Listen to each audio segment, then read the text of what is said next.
Hello and welcome to another video from Dublo. Here we have the general steam navigation. It's a merchant navy class and it's the Hornby Dublo diecast metal version.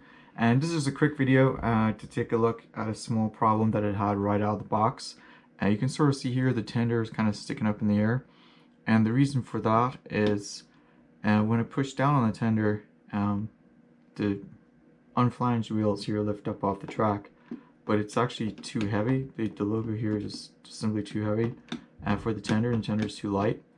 So it just kind of sticks up in the air like this. Now I suspect that the, let me move along here, there's a plastic tie bar between the tender and the loco, and I suspect that that is done up too tightly or it's damaged. So we're going to take a look at that. So first up, what we're going to do is basically flip the loco over, unscrew it, and see if that helps.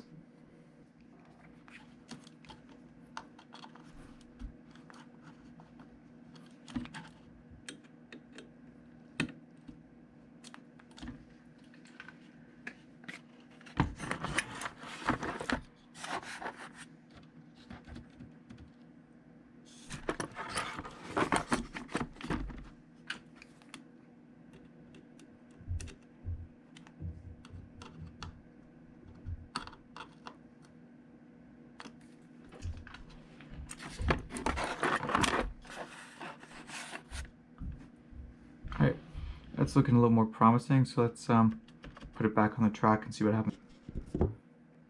So you can see there, it's a little bit better, but it still needs to be loosened up a little bit more. So I'm going to have another go at that. Alright, so there you have it. That seems to have fixed it. I didn't kind of unscrew the tender about a quarter of a turn more, and that seems to have fixed the problem. So it's not a big deal. It's another one of these nagging little Hornby assembly problems they seem to be having with all their products. So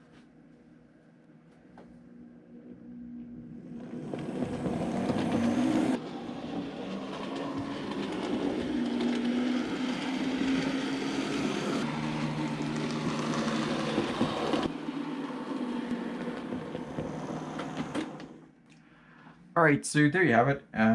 So the problem ended up being not just that it was loose, but it was actually installed upside down. The tie bar between the tender and the loco.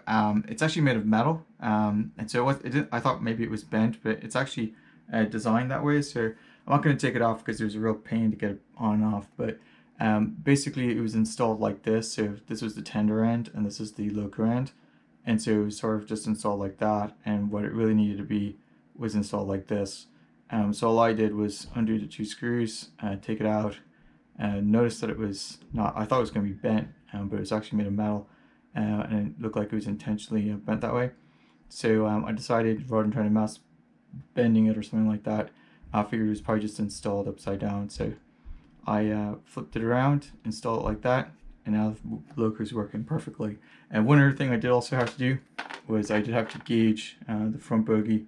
It wasn't quite gauged correctly, so I used the back-to-back tool that I 3D printed to do that. And if you're interested in these back-to-back tools, you can get it from trackside3d.co.uk. You can download them and then 3D print them as many times as you want for your own use.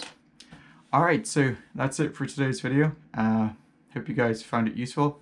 And if you have one of these Hornby Dublo locos or having problems with the tender sticking in the air or going around the track, or maybe just in general with Hornby steam locomotives, take a look at that tie bar between the loco and tender. It seems to be the main cause of pain.